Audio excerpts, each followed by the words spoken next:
Black and white படத்தில் எப்படி பேசினாரு, கலர் படங்கள் எப்படி அரசியல் வரும்போது எப்படி பேசினாரு, கார்த்திக் சோகமாக பேசணும் அப்படி இருக்கும், சந்தோஷம் இப்படியெல்லாம் மிமிக்ரி அன்னைக்கு வந்து கலக்கு பேரில் பேசுறது கிடையாது. இவர் நம்ம ஒரு சிறுமுகையிலேருந்து வந்து அந்த சாதனை செஞ்சார். ஒரு தடவை ஸ்டேஜில் அவர் பேசும்போதே மேடையிலே 50,000 ரூபா ஃபைன் போட்டாங்க. அது வேற கணக்கு, இது வேற கணக்கு. அது இந்த இடத்துல நம்ம தெரிவிக்க அவசியம் இல்லை. சொல்கிறேன், லெவலுக்காக சொல்கிறேன்.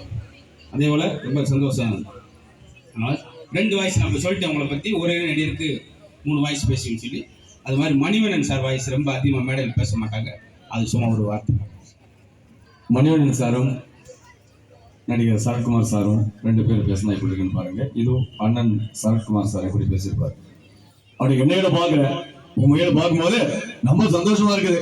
உணவு தருவேன்னா இப்படிதான் இருக்கணும். மதுரை முத்து சார் வந்து எனக்கு ரொம்ப சந்தோஷமாயி போச்சு. ஏன்னா அவரு நானும் பயணிச்ச காலம் மறக்கவே முடியாது. அவருக்காக நான் இறைவன்கிட்ட வேண்டிட்டு தான் இருக்கிறேன். என்ன பாத்துக்கிறேன், அது கை தட்டுங்க பசுபதி என்ன பாக்குறேன், சட்டுன்னு கிளம்ப. இதோ தம்பி உண்மையில பார்க்கும்போது ரொம்ப சந்தோஷமா இருக்கேன். ஆனா உங்களை பார்க்கும்போது கொடுத்து இருக்கேன். கிட்டத்தட்ட 15 வருஷம் ஆச்சுங்க. 8 வருஷத்துக்கு முன்னால இன்னைக்கு நான் பாக்குறேன். எல்லாம் நல்லா இருக்கீங்க. அட சொல்லுங்க, நீங்க கை தட்டுங்க. அட என்ன பாக்குறீங்க இது மணிவண்ணன். ஆனா உண்மையில பார்க்கும்போது மதுரை புக்கு ஜோக்கு பார்க்காம நான் எங்க இருக்க மாட்டேன். சும்மா போயிட்டீங்க. ரொம்ப சந்தோஷம். மாப்பிள்ள ஒரு கட்டிங் ஒரு போட்டு கொடுத்தீங்கன்னா போது அப்படியே மேட்டுப்பள்ளி பஸ் ஸ்டாண்ட் அடிச்சுட்டு அப்படியே காரமடையில் இருக்கு டீச்சர்ஸ் காலையில் அப்படியே நடந்து போயிடுவேன். உண்மையில ரொம்ப சந்தோஷமா இருக்கு. என்னையில பாக்குறேன். நான் தான் விஜயகுமார் பேசுறேன். அண்ணனா இருந்தாலும் தம்பியா இருந்தாலும் நியாயம் தான். மதுரை முத்து வந்தாவே மேட்டுப்பாளைய களை கட்டியமில்ல. அது என்னன்னு பாக்குற கை தட்டுங்க. ஓய் குட்டி தானே கார்த்திக் பேசுறேன். ஓய் ஐ லவ் யூ.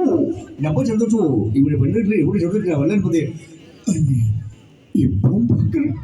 அன்னைக்கு இப்போ பார்த்துங்க அதே மாதிரி அப்படியே இருக்கணும். 12 நூற்றாண்டு வாழணும்.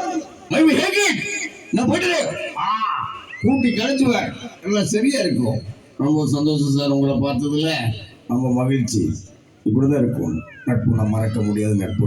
எந்த நேரம் இருந்தாலும் ஃபோன் எடுக்கிற ஒரே தன்மான மனிதையா என்னென்ன முத்து பல்லாண்டுல நூற்றாண்டு வருவாங்க. சந்தோஷம் சார். நன்றி.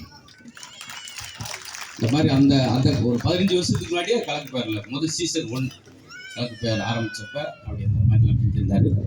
இப்போ கூட சமயத்தில் ஒரு மேடை நிகழ்ச்சி பண்ணும்போதே மேடையில் வந்து அரப்போன் மோதிரம் எங்கேயும் பண்ணவே கூடாதுன்றதுக்காக அப்படி நினச்சாங்க. இது எனக்கு ரொம்ப பிடிச்ச. இன்னைக்கு தான் பார்க்குறேன். ரொம்ப வருஷம் கழிச்சு இங்கே வந்து மேடையில் வந்து அவரே அறிமுகப்படுத்திக்கிட்டாரு. உங்கள் மூலம் பார்த்த சந்தோஷம். மீண்டும் உங்களுக்கு பெரிய நன்றி. சந்தோஷம்.